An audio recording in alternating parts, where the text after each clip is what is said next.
In today's video, I'm going to teach you how to check Google Forms you've submitted. This is something many of us wonder about, especially after filling out forms for surveys, applications, or registrations online. It can be a bit tricky to track your submissions, but I've got a simple guide to help you through the process. Firstly, let's get you signed into Google Forms. You'll start by navigating to the Google Forms website.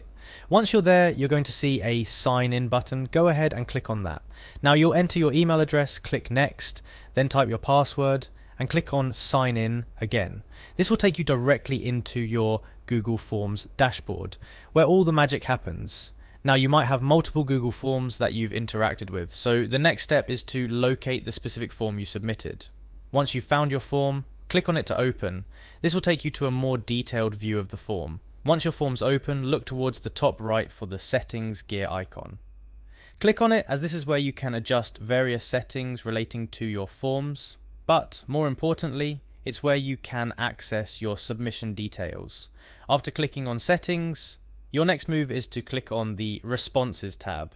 This tab is incredibly useful as it shows you all the responses that the form has received, including yours. Now here's a slightly less straightforward part. You'll need to click on the second drop-down menu. It might seem a bit hidden at first glance, but it's usually located near the top of the responses section. This drop-down menu houses several options regarding how you view responses.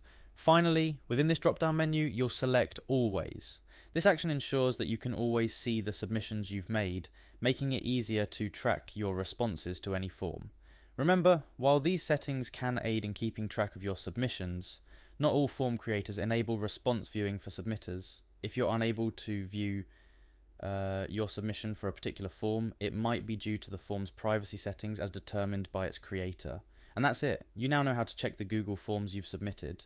This handy trick ensures you can keep track of your submissions, whether for personal records, following up on applications, or simply for peace of mind. Go ahead, give it a try, and take control of your Google Forms submissions. Thanks for watching, and don't forget to like and subscribe for more tutorials like this.